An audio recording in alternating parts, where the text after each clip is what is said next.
And hello, everybody. I know this is not a normal time, but it's a little different. So I'm pretty sure people will drop in gradually, and people who watch it later hope you guys can take a lot of information from this. Again, this is a live stream, kind of my usual live streams where I'm talking to a guest who I like, kind of admire, and want to kind of pick their brain on their expertise on a particular topic. And for today, I have YouTuber Anna Loza, who will be speaking today about colorism, which is a subject that's talked about a lot on Black YouTube and kind of confuses me because I just I don't know that the conversations people have are kind of just like all over the place. And we'll actually kind of be talking about that and also her own personal experiences. So, do you want to introduce yourself, Anna? Yeah, thank you. My name is Loza. Ana is in Arabic. It means I am Loza. Everyone confuses that. It makes no sense.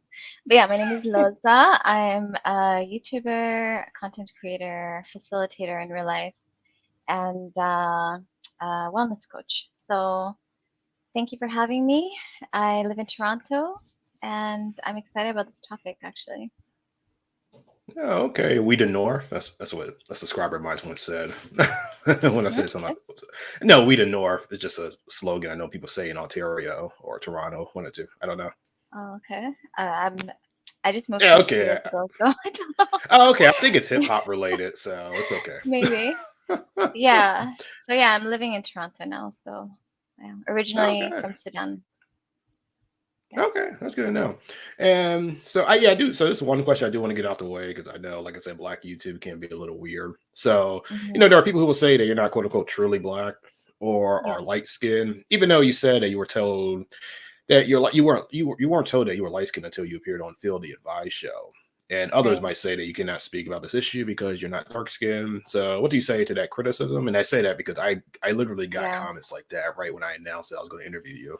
Yeah. No, I'm happy you bring that up. I am black in uh I think I don't know, African Americans define things differently. In Africa we have like, light skinned people and then, but everyone's black. There are different shades of black. But in America, you actually classify it as like light skin, brown skin, black skin, sorry, dark skin. And it makes sense because it speaks to the challenges of every one of those groups, especially dark skin people. And Hmm. it addresses the privilege that comes within those groups. So I think that I definitely understand where it's coming from. Why am I speaking about colorism when I'm considered light skin? If it comes to categorizing, I would consider myself brown skin actually. If you meet me in Hmm. person, it's different.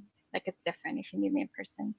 So yeah, ideally, dark skinned people should be speaking about this issue and their experiences and things like that. But I think that the more voices there are to speak about this issue, the better it is because it is a problem and it does exist. For those people who say it doesn't exist, I have no idea where they're coming from, where they live under a rock. I don't know. It definitely exists. That's my stance. Okay, that's good. Like I said, at first, I never heard it until I got to YouTube. And it's interesting you say that because I still sometimes I struggle to know what dark skin and light skin is, especially when I was growing up. I remember somebody called my little sister a red bone, and we're the same complexion. I don't know what that means. See, there are all these So yeah, terminologies. it's more of American terminology. Okay, got it. Yeah, but I think it's really important for us to classify things so that we can understand power and privilege. I think that's where it comes from. The only problem I have is when, you see a lot of light skin people who are like team light skin, Yeah. team this, team that. That those are the kind of things that actually cause division. But in terms of categorizing things in order to understand them, I think that's really important. Not just understand them, but to uh, educate and fight against these systemic issues. Mhm. Okay, that's Yeah, pretty good. yeah, That's one thing that's really interesting about you because you lived in multiple countries: Sudan, Yemen, Syria, Tanzania. Tanzania, Yeah, Tanzania. Oh, Tanzania. goodness Yeah, gracious, feel a little embarrassed slipping it up, no and problem. Pakistan. While growing up, so how does colorism operate in other countries that lack a history of chattel slavery? And I do emphasize the word chattel, unlike North Mhm. America. Okay. I want to speak on that, but I wanted to say something first about the black. The Am I black? Yes, I'm black. And I want to educate people because a lot of African Americans think that the only Black people are African Americans, and that's not true. Mhm. Just like we have Afro Americans, we have Afro Latinos, we have Afro Arabs, we have Afro so and so, Afro Canadians, and yeah, in my case, I would be Afro Arab. So my Mhm. whole culture, I'm from Sudan. My whole culture, religion, everything is Arab, Mhm. but everyone's Black, right? So just because basically African Americans are not the only Black people in this world. Yeah, I think that's That's true. I very know. self-centered. Yeah, I know Yeah, indigenous Australians are called black in exactly. Australia. Yeah. Yeah, that's true. I think a lot of it's just the insularity and sometimes the American exceptionalism that people buy into. Like Americans are pretty notorious for having an insular worldview. hmm Yeah, and then even within Africa, there are different parts. There's west, east, north, south, central. So across Africa, different people look differently. Um, Hmm. Now, to answer your question, actually, you said you want to know where I was Yeah. raised and Well, how how colorism is. colorism operates in those countries. Right. Okay. So the reason why I am like this is because I was born in Sudan, but I didn't live there. So Hmm. colorism is huge in Sudan. It's huge across Africa. Also, colorism is a global issue. I was born in Sudan, but raised in Yemen, Syria, um, and Pakistan majority of my life. I'm not going to count Tanzania because when I moved to Tanzania, I experienced privilege for the first time Hmm. as a lighter skinned person or someone who has these features.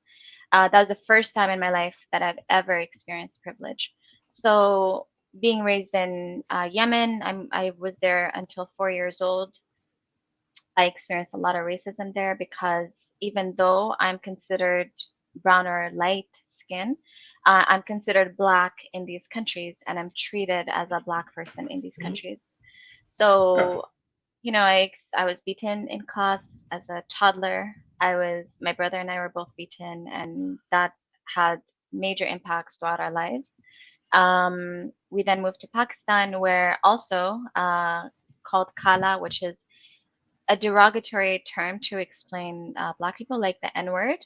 Hmm. Kala, Kalu, that's what we've been called. So we'd be walking down the street. And by the way, racism there is like way more verbal, way more physical, extreme than it is here. Even though in Canada and America it does happen a lot, it's more subtle and it's systemic. Whereas there, it's not only systemic, but it's also very blatant in your face. You get harassed and sexualized as women, as Black women, you get sexualized globally. But that kind of sexualization is even more so in these countries. So for me, I always knew I was Black.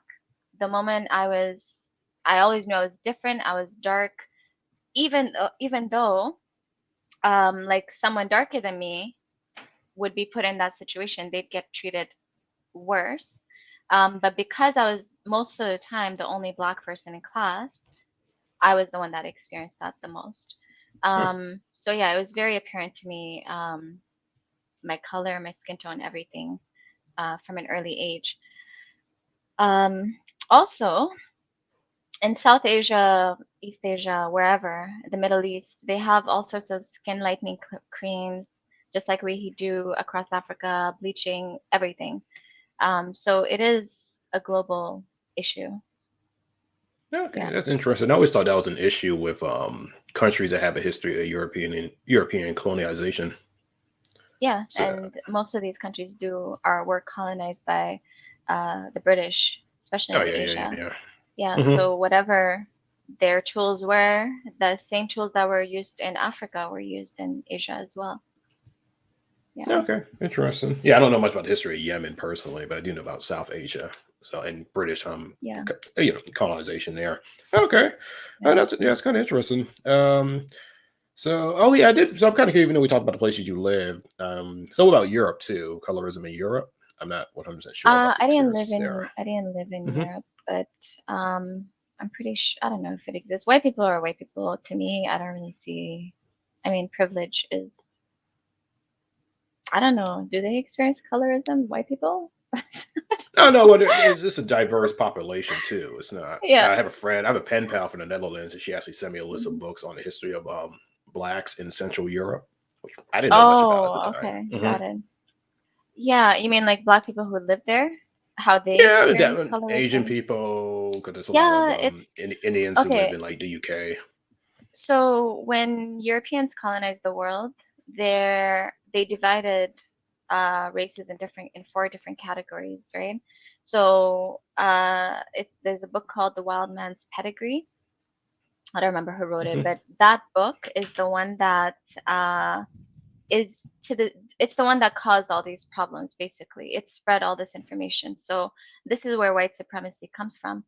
This person decided that white people are the most supreme, the most superior, the most attractive, most intelligent, anything positive you can think of, inventive, beautiful, whatever. And right under him, and this is the hierarchy of race, and this is, there's racism, and then underneath that is like its twin, which is colorism within every single of these categories. So the white is the most supreme. Underneath him, they've decided that it's the yellow category. And these are all derogatory terms. So yellow is Asians. And the Asians are seen as like greedy. By the way, these are how stereotypes were formed because of this book. Uh, Wait, what book? so The Wild Man's Pedigree. The Wild Again, Man Pedigree. Okay, never heard of it's a it. really Um, ancient old book. Um, okay, I know racial stereotypes are like they're very multitudinous in terms of how they are constructed. but they came from this scientific racism. So this was considered scientific evidence before. Hmm. And the fact that it's still applicable today just shows how widespread this was. And this is the reason why this book was used. Scientific racism is what led to slavery, right? They were able to justify things like slavery because black people are at the bottom of this hierarchy. So white, yellow, red, meaning the indigenous people, um, and then black. And every single one of these categories had certain characteristics and definitions, personality types, and so on and so forth. So the black category, dishonest, aggressive, basically unattractive. So everything that we see today playing out is because of these categories and the hierarchy that we have here. Oh, okay. I was kind of guys. I study history, so when people talk about it, I get really. I always it's just natural for me just to ask more questions Yeah, yeah, fair. because yeah, I never heard a book. I know like when it comes to like racism, there's always an argument like was racism come first or it's like was it slavery that made racism? And the general argument has been like with chattel slavery, ideas about race started to form as a way to justify the treatment and also just the hierarchy that existed. So that's why I was kind of confused when you mentioned the book because I'm like, I never heard the book. I go, huh. Yeah, well, scientific racism you've heard of, right? Well, yeah, but that's more 19th century. So that's why I know about that, though. I think this book was written in I don't remember, don't quote me on this. I think it was in the 1800s sometime, and it Yeah, lasted 19th all the century. way until 1950 something. Hmm. 19 in the 1950s, I think that's when scientists came together and like, oh, there is actually no scientific basis to this work. So, and then that's when they're like, there's only one race, the human race. I But mean, but I up would say until that scientific point, racism comes back a lot. It comes back every 5 years. yeah, It never exactly. dies. Yeah. So the reason why I'm bringing that up is because of this hierarchy based off of skin color, skin tone, white, if you actually look at it, white, yellow, red, and then black, that's where colorism actually started. And so even within these categories, when you go to the Asian category, you'll see even then the more lighter somebody is, the more attractive, the more intelligent, the more access they have to economic resources, less Mhm. discrimination. And then the darker they are, because there are a lot of dark skinned Asians too Yeah, that's, who are Asian, who are not black, right? The darker they are, the less you see them on advertisements, movies, like roles that actually have, Mm. uh, you know, that play a significant role in when it comes to um, influencing society, right? And we see that also in the black category too, where the lighter skin you are, and I experienced this firsthand actually, where I did background work and commercials when I was in Vancouver, when I was living in Vancouver, and Mhm. they wanted a black woman with curly hair. So I went into this room where everyone looked like me. Everyone there was like a black woman who had my kind of curls, my skin color, everything, and I got the job. I got the role, as well as this other girl. So both of us were hired, and because we went to this. So when it came down to actually shooting, we looked around. The girl that got the role was half Fijian, half black, so Mhm. she's mixed, and then me. And we looked around, and everyone else in the advertisement was dark skin. So this was a very conscious choice that they made, where the background workers were dark skinned. The ones who got the role where we got paid well, I made $3,000 just from I think 12-hour shoot. So Mhm.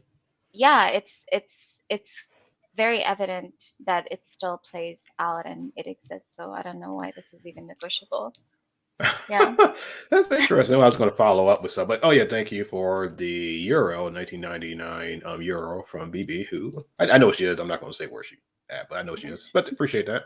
No, I was going to comment the fact that when I went to Nicaragua, I remember riding through the vans or the buses that we took to get around the country and looking at the posters, and it was mostly the white families. And I was just so amazed because I was like, wait a second, I've been here for like a couple of days. I have not seen one person who looks like that, unless they're tourists. Exactly. Yeah, that actually really pisses me off so much because it's not a reflection of the people living there. It never is. Even if I've been to India, I've been to Bangladesh, Sri Lanka, Mhm. all these South Asian countries, and they'll pick out like all their famous actresses are light skin with blue, gray eyes, green eyes. I'm like, I don't see any Indians like this. I mean, I'm sure they exist, but the majority of Indians don't actually look like that. So why are we putting these people on billboards, on television, and whatever? It's because of this internalized racism, right? Um, yeah, and that's exactly what it is. Yeah, like Spanish soap opera, so I know exactly what you're talking about. Mhm. Okay, so let me just move on to Black YouTube. This is something that just interests me. It's probably a long question, Okay. but I'll get it.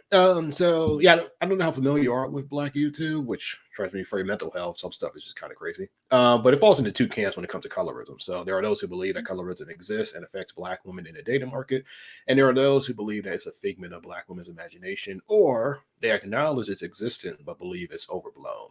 And they argue that dark skinned Black women use as excuse and simply like to complain, or they claim that attractive dark skinned Black women don't experience colorism, which I've seen video. You can see look up videos like that. So Hmm. I'm just kind of curious, what do you think about that? Honestly, it really angers me a lot. It angers me because um, it's not that people don't believe. I don't believe that people don't see this, Hmm. especially Black people. There's no way they can't see this. Um, they don't want to see it. They don't want to acknowledge it. That's the problem. And it's so interesting because it's a similar psychology of when white people deny racism. It's the exact same thing that people do Hmm. when they deny colorism. When you bring up racism to white people, they're like, "Oh, but that wasn't racist. I didn't see that." What else did they say? Are you sure that's what happened? They start gaslighting you. And the truth is, they know in their family dinners, their parents said some racist shit, right? Sorry, I'm trying not to swear. They said some, their parents, their grandparents, their brothers, sisters, they themselves have this mentality. So when people Hmm. tell me this, I don't believe it. When white people say it, it's complete BS. And so as Black people, it's the exact same thing. There's no way you don't understand that you have privilege. I have privilege. There's no way. I know that, for example, my YouTube channel, um, and I'm not going to minimize. There's a part of me that's like, yeah, I worked hard to get my YouTube channel to this point. But yeah, I also understand that the reason why I've gotten as far as I have is because of how I look like. The algorithm Hmm. finds me attractive. The people who watch me find me attractive. I fit the category and the look of what gets me that click, right? I know also that if I was dark skinned, and I know, let me not speak for myself, dark skinned YouTubers, the algorithm is not made for them, unfortunately. That click, the promotion when the algorithm actually pushes their work, it doesn't do it. It doesn't even do it for me.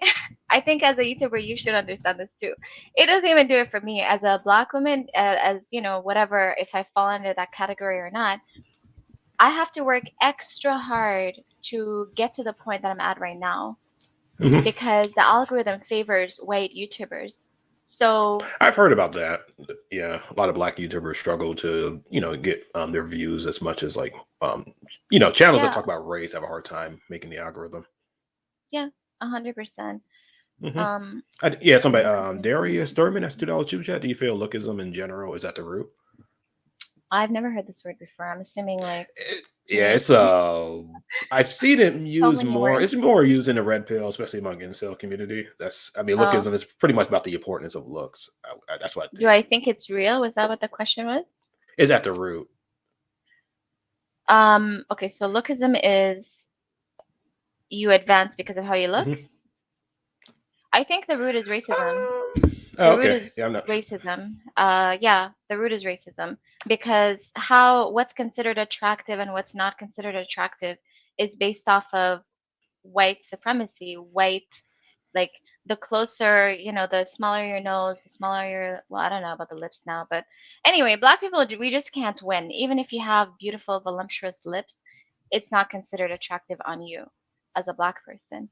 So the closer you are to white, in terms of features, in terms of hair, in terms of everything, the more accepted you are in society. So the root is racism.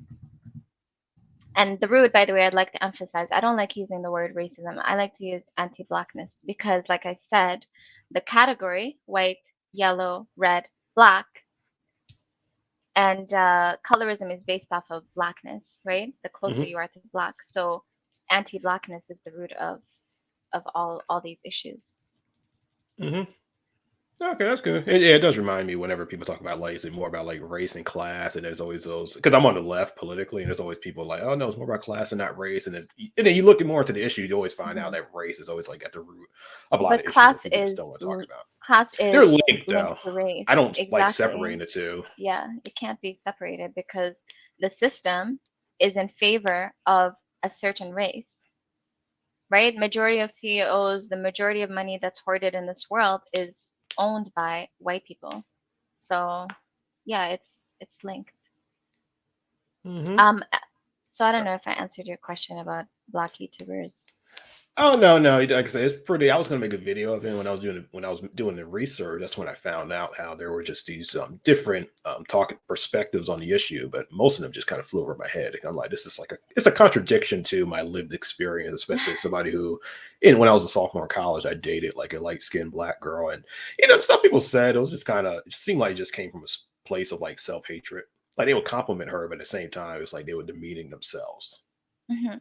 Well, I mean, the thing is, like, for example, yeah, that comes up a lot where dark-skinned people are considered bitter, jealous, whatever nonsense. But honestly, like, if you're consistently overlooked in society and you know that, for example, if I apply for a job and a dark-skinned woman applies for a job and I get the job, even though she's more qualified, that would make anyone feel a certain kind of way, right? It's not because, yeah, I don't know. I think that as brown skin, light skin people, we need to humble ourselves more. Yeah. We can't just take on the same privilege and the same mindset as white people. If we expect white people to acknowledge racism and their privilege, then we also have to acknowledge that too. It's just one of those things that's non-negotiable. So when I see these channels, they're just like, poor me because I'm light skinned. I have no empathy for them. I really don't Mhm. because you got like, for example, there's always a hierarchy. I'm not privileged in so many ways. But just because I'm not privileged in these ways doesn't mean that I can't validate somebody who's less privileged than me. And that's what it comes down to. When you, let's just say you and I are in a relationship, yeah? Mhm. If you wrong me, or if I experience something outside at work, it's your, in order for us to continue having a relationship, you need to be able to validate me and understand my emotions and my experiences, right? If you're unable to do that, it creates a very unhealthy dynamic for me. So it's a two-way street. In order for us to actually, and that's the thing that frustrates me the most. As Black people, we are so divided in so many ways. Just validating somebody else's experience can make a huge difference. Oh, Mhm. yeah, I see how you as a dark skinned person can go through this life and have to work harder than me. That, why can't we do that? It's ridiculous. Okay, I was trying to do something. Yeah. um, yeah, that's kind of good. When it was something, yeah, it's kind of related to what we were talking about just a few seconds ago. Yeah, so some people who criticize others for speaking out about colorism often use that as a catch-all term. I kind of noticed that as I've been viewing the space more. For playing the victim, I like white supremacy, woe is me. Despite all the social science evidence that show light-skinned people have more unearned privileges than dark-skinned people, what explains people motives to just like dismiss the issue? Yeah, Or, uncomfortable. They feel uncomfortable. Poor little babies feel uncomfortable. I, like I said, I have no sympathy for them. I'm sorry. Here's the Mhm, thing. We are on this earth to grow, yeah? So there mhm, will be things that make you uncomfortable and you have to kind of fight through that discomfort. It's not my job to now fight these battles on my own and then come and make you feel comfortable, right? If you've worked hard to get to it, because that's one of the major things that people feel uncomfortable around, about whether it's white people or light skinned people or whatever. um, they've worked hard, they've had to struggle to get the life that they want, to get these opportunities that they want, and now here comes someone who's dark skinned or someone who's black or whatever to tell them, you got these opportunities because there's a hierarchy. So that doesn't feel good for anyone to know that, oh, okay, I'm privileged in this way because these people are not. And that's what racism is. These people are privileged because these people are not. And the thing is, it's because there's a whole emotional, psychological process that we have to go through in order to accept the fact that, oh, I see your point of view, and okay, now I have to validate you in this way that I don't know how. I mhm. hope that makes sense. Yeah. No, no, it's Yeah. perfectly fine. I'd say, now there's one question I was going to ask, but I think I'll just skip it now because it's kind of a little redundant. So here's an academic question. So Yeah. I feel like you're in class. So at the end of the day, I am a trained academic historian. I just can't get around that. So Mhm. one of our duties is to educate people that history isn't something that should merely be read, and that the problems of the past still affects us in the present. So both blacks and whites perpetuate colorism. And I'll give you an example. Historian Walter Johnson noted a light skinned black man depreciated in market value on the slave market, whereas a light skinned black woman value increased. Um, Mhm. and so I'm trying. So, in what way does colorism of the past affect us today? It affects us, like you said, history repeats itself. And again, that's such a perfect example where a light-skinned woman, her value increased in the market, and a dark-skinned woman, that in itself should tell you. Whereas the light-skinned man, because the darker you are, the more you're considered masculine, by the way. And so they wanted more masculine men to be slaves and to do the work. So just naturally, subconsciously, because of this hierarchy, they saw the black man as more valuable when he's darker because he's more masculine and more of a man. Whereas the woman is more aggressive when she's darker and less feminine, um, and therefore has more value, more attractive, more whatever. Um, yeah, I don't know. It's how is it applicable today? We see it Yeah. everywhere in movies.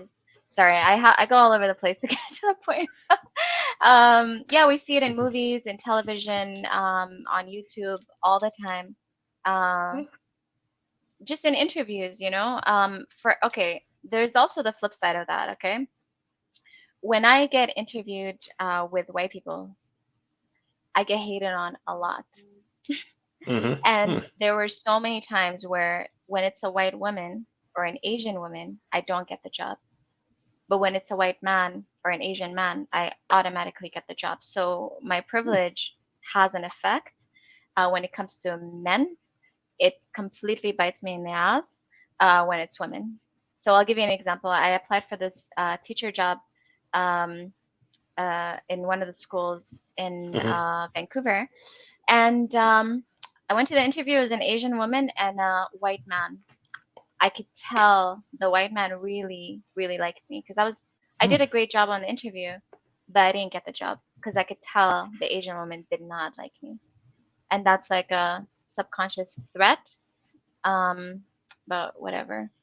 Yeah, I understand. I once went on an interview at an elite university, and one of the interviewers was like afraid of me from the moment I walked in until the moment I left. I grew up in a community like that where it had an elite university surrounded by a working class Puerto Rican community, and the students were Mhm. just like afraid to even venture outside the university. So I Yeah, understood it, but it was just really annoying for that to happen. there's, like I think it's not our job to understand, you know. I'm happy you understood. I'm happy you have that patience and the resilience to do that. But it's extremely damaging, especially, yeah, for black men when you guys are treated like you're dangerous all the time. It's exhausting. And some people don't have that mental resiliency to keep understanding and to keep going. Um, that's why I just have no patience for it, to be honest. I have no Mhm. patience for, especially like black people when I mean, I have more patience for black people than other people. But when black people tell me this kind of stuff, I'm like, just get over it. Go deal with your own shit and then come back because you are one of the reasons why we're not moving forward. Okay, so I Okay, see a so question. yes, Oh, yeah. So I yeah, pulled up because she's a longtime supporter. She's like, please ask her if she has a large social and professional circle of mixed race peers who have these discussion, and does she have this discussion with those of the dominant society, well, white society, of course. That's what she meant. yeah, like I said, I'm a facilitator, so my job is to facilitate anti-racism workshops and all sorts of different workshops, but that's one of them. So I Mhm, facilitate them for all sorts of races. It's not just Black people.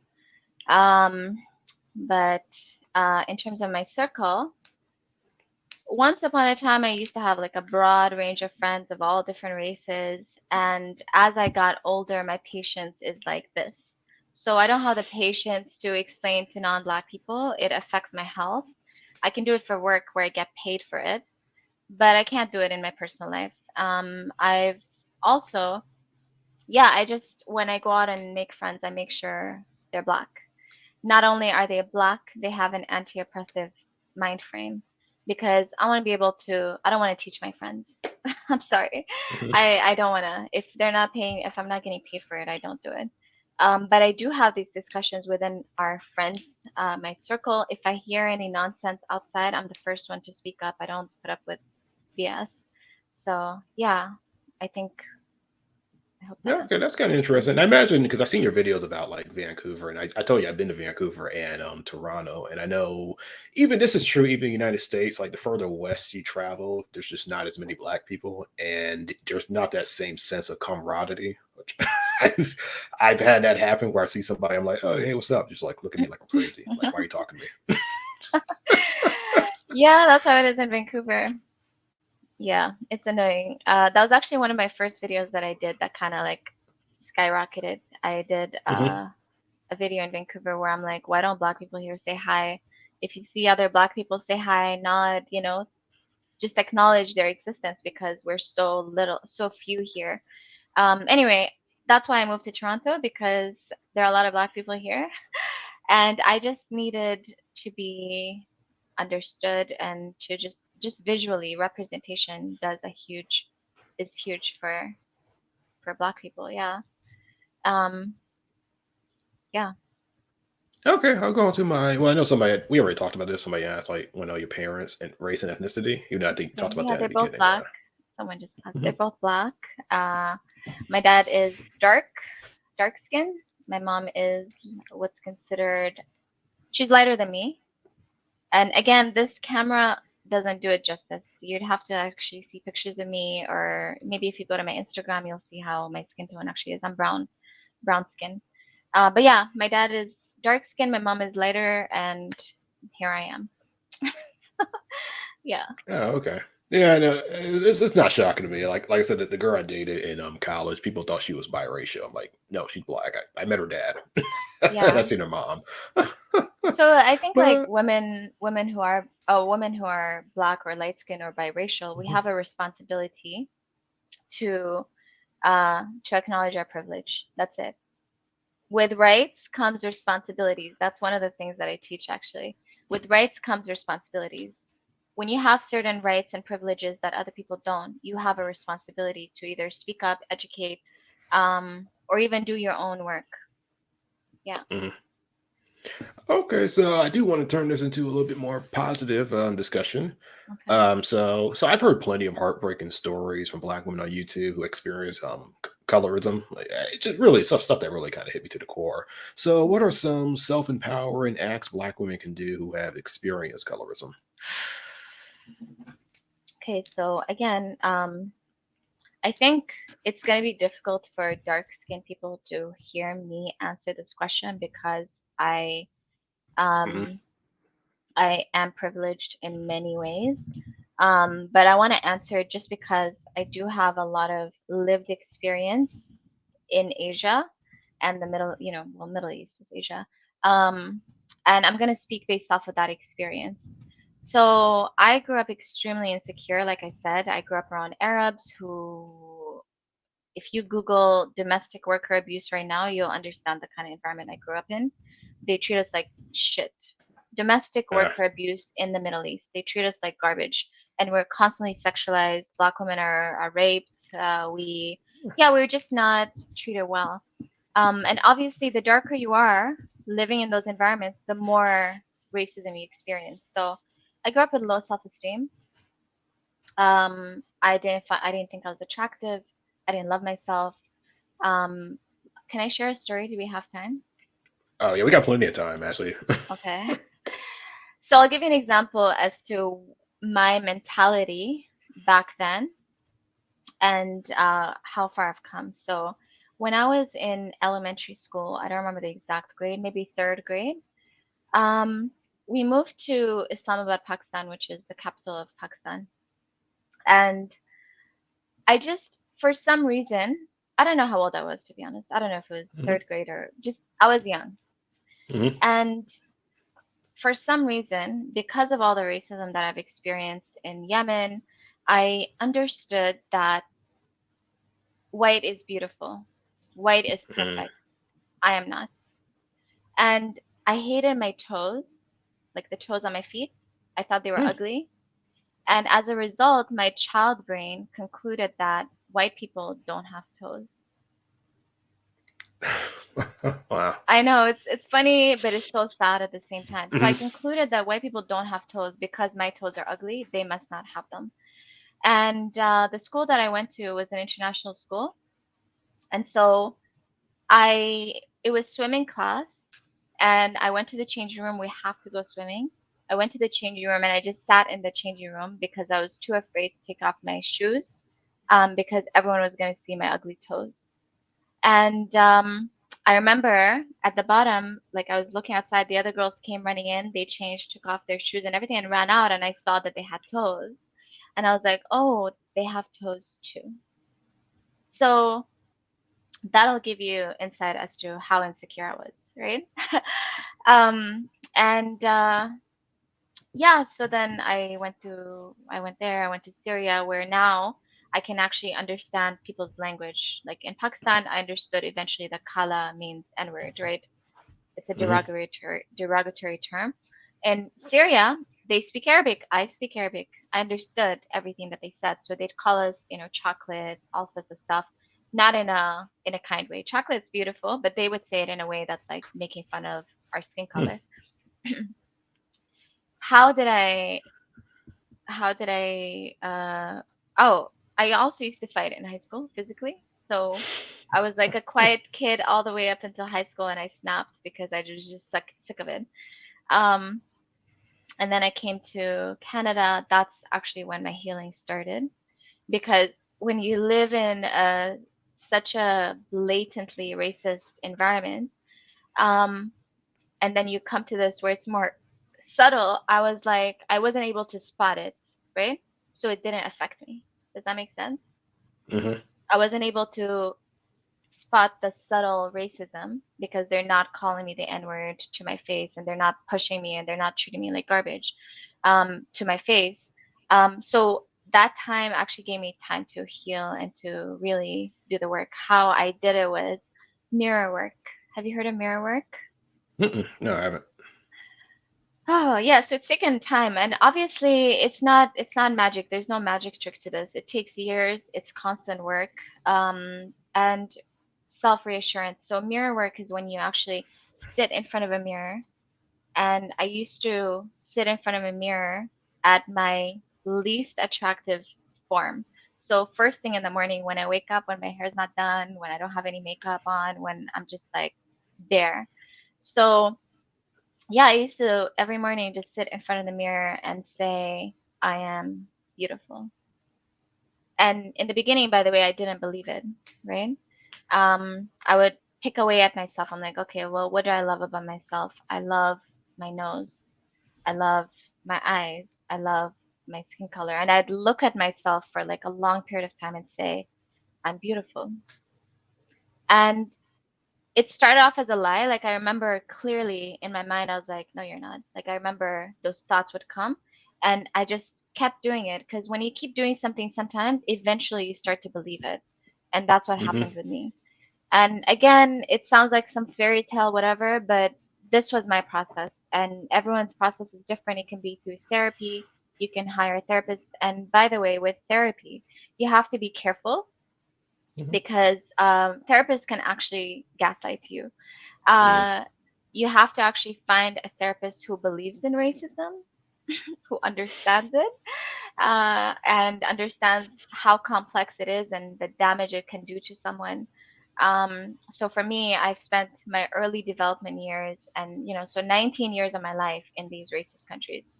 That's what, uh, that's what made me who I was, right? So undoing that really took years to get to this point. So yeah, therapy, I would say find the right one. And if you're not, therapy is expensive, put your name on a list. There's always a list, especially if you live in America or Canada or Britain, maybe Australia. I don't know much about Australia, but if you live in these countries, there's always a list for free therapy or affordable therapy. If you put your name on a list now, by next year, you'll have Mhm. access to these resources. Okay. Well, I appreciate the $2 super chat, Mr. Research. Hey, I was gonna. It's interesting. I don't. I know the issue in the states is that there's not a lot of black therapists, but Canada being whiter than the United States, I imagine the same. That issue is also applicable there as well. Yeah, it's honestly, I was telling my friend, actually, I prefer I haven't lived in the States, okay? So no offense to Hmm. anyone, but the times that I have visited, I actually prefer that treatment, the blatant, like I just feel Americans are way more real about how they feel. Where Um, did you go in the states? I'm curious.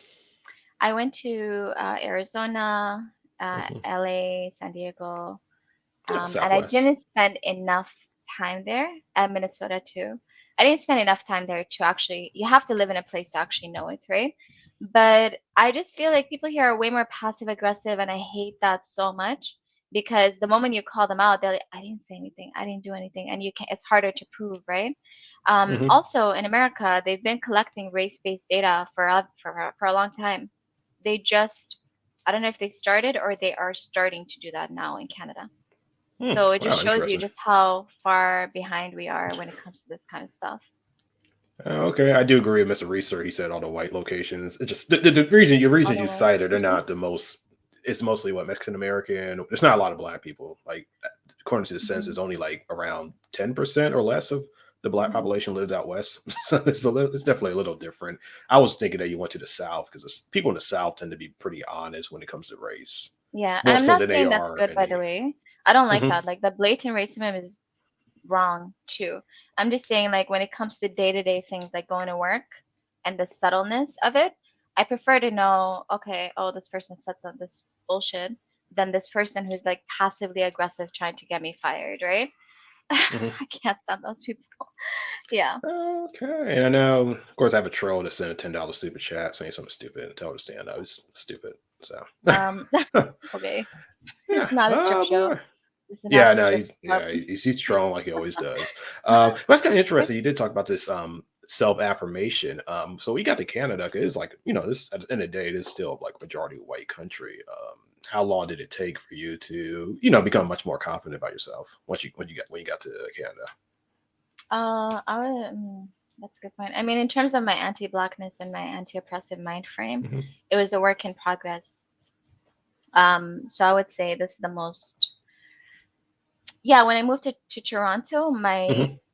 my experience and my knowledge and my framework, education, everything just skyrocketed because there are just so much more groups here that yeah, I learned and I grew a lot. And in terms of my knowledge when it comes to other types of black people too, like we're just light skin. It's not just light skin and dark skin and brown skin. It's also you can be dark skin and gay and trans, etc. So there are just so many dimensions to blackness that I didn't understand before that I've Hmm. educated myself on since I moved here. Um, so I would say in terms of my confidence, I would say it's taken like 10 years. Oh, okay, yeah, it is a process. I definitely agree with you on that. Something that it's just something that can't be fixed overnight. Yeah. And it's ongoing. Like how I am now is not going to be where I'm at 5 years from now. Mhm. No, I wholeheartedly agree, and I would say appreciate the super chat. I know Marquis sent another trolling one, and Mr. Research Yeah. said, "Come to Oakland, Lake Moret Park. We will treat you." Oakland is famous for having like a pretty well. It's changing now, but historically it always had a large black population. The Bay Area. I do my research there, so I know pretty Sorry, well. it's like predominantly black, you said? It used to be a majority. It used to be, to my knowledge, I think it was majority black or almost, but now it's like Oh, okay. 25%. It's Oh, getting okay. more gentrified, so it's Right. changing. Okay. Got it. I do my dissertation research in California, the Bay Area. Okay. So okay, yeah. So I'm What about oh you? yeah, this I'm is curious. I'm what curious. about What me about you? Yeah. in terms of what? In terms of confidence, how long has it taken you to get to this point, and can there be improvements? I would definitely say that was probably like my mid 20s. Yeah, because actually when I first That's came when you across started? this. No, when I say when I started becoming like much more confident about myself, it's Okay. interesting. When I first came across this whole red pill space, I always said like if I found this when I was in college, I probably would have like gravitated, become a stan. All these freaking diehard fans Oh that can't God. think for themselves. It's just crazy. But when I came Yeah. across it, I was already much more self assured myself, and I kind of looked at it and laughed like, man, what is this? Yeah. Yeah. It's so damaging to the black community, honestly. Yeah, like black women don't have enough to worry about. Now we have to worry about this nonsense. But anywho, Yeah, um, I'm gonna make a video about Black YouTube, what I like and dislike, and I personally I don't like the anti-blackness. It happens on both sides to me. That's kind of disturbing. yeah. Um, but oh yeah, so yeah, that's one question. Yeah, I'm curious. So YouTube is a hotbed for misinformation. I mean, Mhm. it gets ridiculous at some point. So, what are sources people can search for to find reliable information about colorism and its complexity? Okay, so I don't actually, I don't have anything for you, but here's what I do have. Hmm. I do believe that YouTube is a great place for that. I believe that we should listen to people's stories, and one thing that the mental health agencies here in Canada are doing now.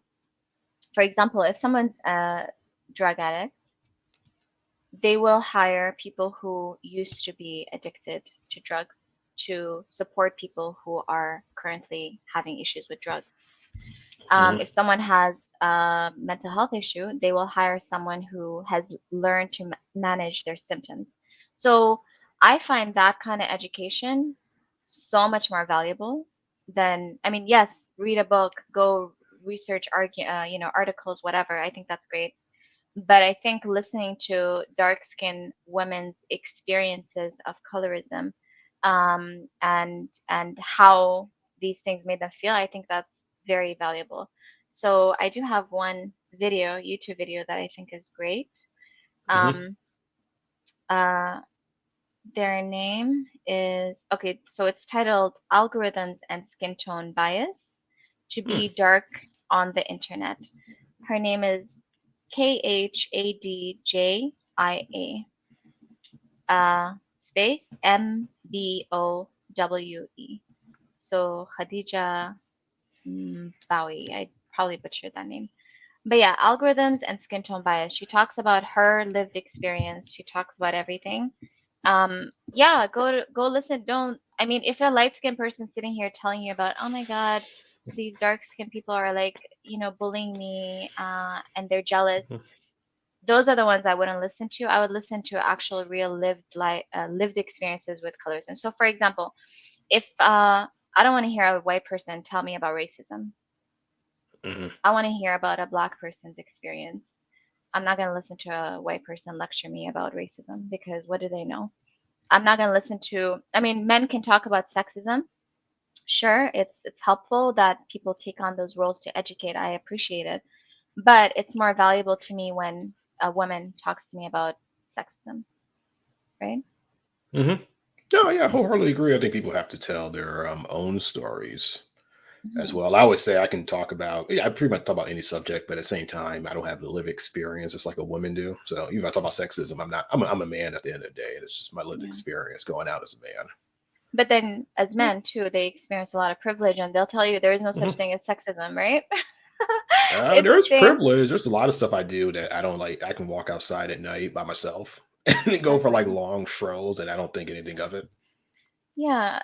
And sorry, I just want to add one more thing. Even that, Hmm. like when I do my workshops, by the way, when I do my anti-racism workshops, I always, especially if there's a class full of white women, I always say, just because you're a woman doesn't mean that you have less privilege than a black man, for example, right? Oh, okay. So Hmm. there's always a different dynamic that plays depending on a person's identity and their intersectionalities. Like a white woman may experience sexism from white men, and sometimes if she travels to Asia, she'll experience it from Asian men. But she'll also experience privilege in Asia as a white woman, right? And Hmm. now, as a black men are actually extremely vulnerable when it comes to white women. As we know, historically, they've used that privilege to kind of have one up them. But as black women, yeah, black men need to do a lot more work to kind of listen to us and to figure out why, like to hear us when we speak, basically. And as brown skin, light skin women, we have to listen to dark skinned women when they speak. So it's all about validation and understanding where you stand. Hmm.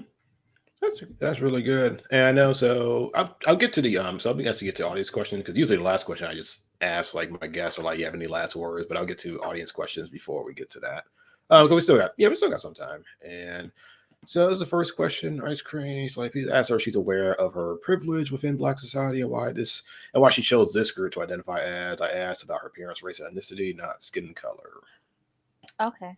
So am I aware? I'm fully aware of my privilege. Yes. Um, it's not something I can change. Like I said, ideally, dark skinned women should be having these conversations. But at the same time, I think it's important for us to also, because it gets exhausting, it gets exhausting for dark skinned people to constantly not have that validation from light skin and brown skin people, especially women. Hmm. Yeah, it gets really exhausting for them to do the work. I see this as an opportunity for me to say, this is this is how it is.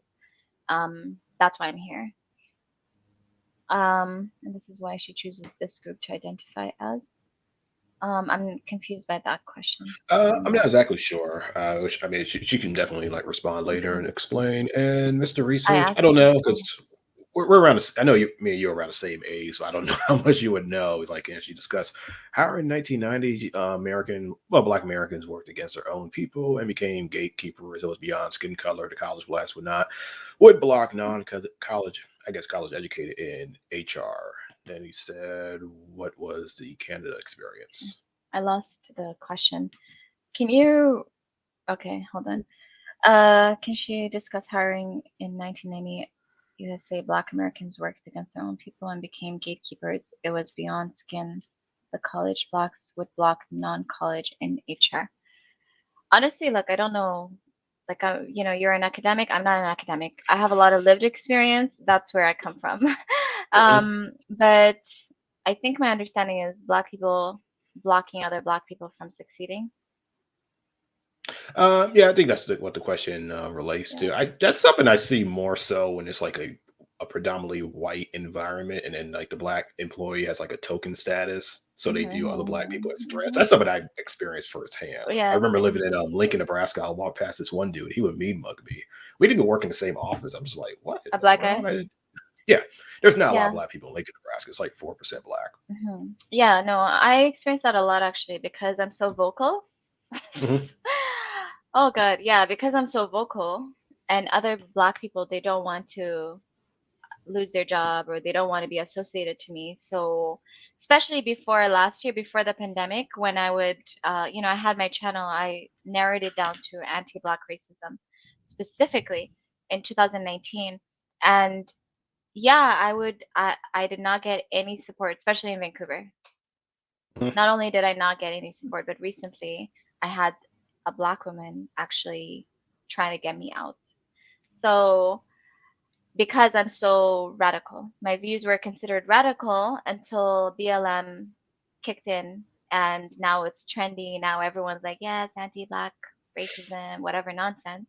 But I've been saying this stuff before, and I was considered radical because of it. I actually lost a job in Vancouver because I wanted to practice to celebrate Black History Month in the daycare that I was working at. And you don't just lose it. They don't just say, no, we don't want you anymore because you're radical. They cause problems and then they pushed me out. So, yeah, Black people, I honestly would like to see the day where we're just not negotiating. It's not, um, yeah, like radical is the only way to change, actually. Having radical views is the only way to change. That's how feminism started. That's how every movement started. And the only way we were able to reach a change that's acceptable was because everyone was so radical. Yeah, Yeah. no, that's true. That's a trend in history. I mean, like, civil rights for Mhm. black people was deemed as radical. Even like something that's like, I won't say dubious, but something like legalization of marijuana. And I was like, oh, that's just hippies. These hippies live on the street, and now it's like mainstream. You get politicians who back it because it's profitable. But yeah, that's how Yeah. I remember my research. Somebody said that like radical ideas are important because that's what pushes the agenda. Not saying they Mhm. all become fulfilled, but you do need them on the table. Yeah. Yeah. I think I mean, there's radical racist people, right? That's when it's a problem. But then when it comes to like social justice work, I think there's no other way but radical, a radical mindset. Because why should we, why should we tiptoe around these very important topics that hurt us? Like they kill us. Racism actually kills us, right? Mhm. Like there's studies to show it causes PTSD, post-traumatic stress disorder. That's actually what I was saying on my channel for a long time. It causes so race-based stress. Normal people have to go through stress. It's just a part of life. But as Black people, we have to go through a race-based stress on top of that. And stress has Mhm. been proved to kill people. It's been proved to cause type 2 diabetes, heart problems, high blood pressure. So as Black people, we have this added stress. So why are we not radical about these issues? Yes, we have to be radical and outspoken. Yeah. No, I fully agree. Well, I was gonna say, thanks for the super chat for Mr. Research. Here's more money for support. Keep being vocal. Of course, my favorite troll sent up super chat, but I didn't read it. It's just stupid. What did you say? It's like, Oh, he you're always not. Oh, asks me you're not this. gonna read it. Okay, okay, Yeah, okay. yeah. He Yeah, asks me yeah. this all the time. I'm not going to No, risk it's stupid. okay. And I Yeah. think ice cream cake clarified. Does she choose to identify as black because of her privilege? That's the question she No, asked. I. It's not a choice. I am black. Hmm. Yeah, It's I not a do choice. realize It's that, like, and it's weird in Black YouTube. I think people forget how the larger society just sees all Black people as Black, and but within Black yeah, society, we it's kind of like categorize individuals. yeah, it's and more specifically, it's African Americans. I actually find that so much there. I think African Americans need to just take a trip to Africa. Go to West Africa, go to East Africa, South Africa. You'll see that there's a huge difference. And I'd like to say, by the way, for any Africans who are on here, so Sudan for the longest time has associated itself to Arabs. You know? Oh, this is Hmm. loud. Like it's like really loud. Okay. Oh, I think somebody's mowing outside. Oh, I'll mute my microphone. sorry. Okay, just really quickly. Yeah, Sudan, a lot of people, a lot of Africans specifically, I don't blame them for not liking Sudanese people or East Africans, that means Ethiopia, Somalia, that region, because for the longest time, East Africans have wanted to connect and associate with Arabs. We have a lot of internalized racism. And in fact, we perpetuate a lot of the anti Blackness towards West Africans, South Africans, and so on and so forth. We are, yeah, if you want to see colorism, you go to East Africa. I made a video about this, by the way, and so many East Africans were there. We don't have colorism, whatever. I'm just like, yeah, it's just the majority of the comments under that video is like, we don't have colorism. I don't know what you're talking about. No, it's very alive and well, especially in East Africa. And the way that we treat West Africans is really disgusting. And in Sudan specifically, the way we have treated South Sudanese people is just like, so for those of you who don't know, North Sudanese people are our culture is very Arab, our religion, everything about it is Arab. South Sudanese people are very dark skinned. They're the ones you see who are models. They're taller, and yeah, there was just a civil war for the longest time in between North and South, where we, the North, the government, have just consistently killed off a lot of South Sudanese people. So yeah, this is my way of validating, by the way. Like I can easily just be like, no, Sudanese, yeah, I just can't stand that. I can't stand it. That's why I say like, people don't deny it because they don't know. No, they know. They just don't want to accept the fact that, oh, I am privileged because you are not. So I just wanted to address that. Okay, that's kind of good. And I'll just end with the last question that I ask all my guests. Do you have any last words? Mm, validation, validate people's experiences, lived experience. I mean, why do people go off and research things? Because of people's lived experiences. Because the majority of people come together and they say, this is wrong, right? Social justice work is because a majority of people in certain groups are coming out and saying this is wrong. So listen to dark skinned people's experiences, especially dark skinned women. They're not just talking for attention. They're not just um, yeah, they're speaking out in the same way that we speak out about racism, anti-blackness, whatever. So validate, work through your emotions and validate. Okay, and thank you again, Mr. Research, for $5 super chat. Turned out because Arabs and whites never see tribes; they only see, I don't know what that is, as lands on blacks. I'm not exactly sure what that word is. Me neither, So but okay. again, I appreciate it, and I do want to tell everybody I literally will probably be going on hiatus because I got a job offer today that I accepted. So I'm in the process. I'll be in the process of moving. Oh yeah, yeah. Thanks, thanks. It's something I really want to do. It's public history, so see what happens. Yeah, yeah. So, but other than Congratulations. that, I do appreciate the time that you allocated to be here and talk to people. Hmm. Even though Thank the chat was you. kind of all over the place, I kind of noticed that. I was like, oh boy, but I think you had some very valuable experiences to share. Yeah, thank you for having me. And anything else, like questions, or does anyone have any questions? Oh, I Oh, mean, oh, yeah. you're trying to end it? It's the end. Yeah, remember All it's right. like an hour, 30 minutes. I do that for No, that's respect of perfect. my Yeah. guest time and my time as well. Yeah. And I No, gotta that's respond to perfect. all these Yeah. congratulation messages. Yeah. Well, thank you so much for everything, for having me on here. And I Hmm. hope you enjoy your new job. I hope there are no problems there. Oh yeah, And yeah. yeah, thank you for having me. Okay, I appreciate it. For everybody else, I'll see you guys in the meantime. So farewell. Okay.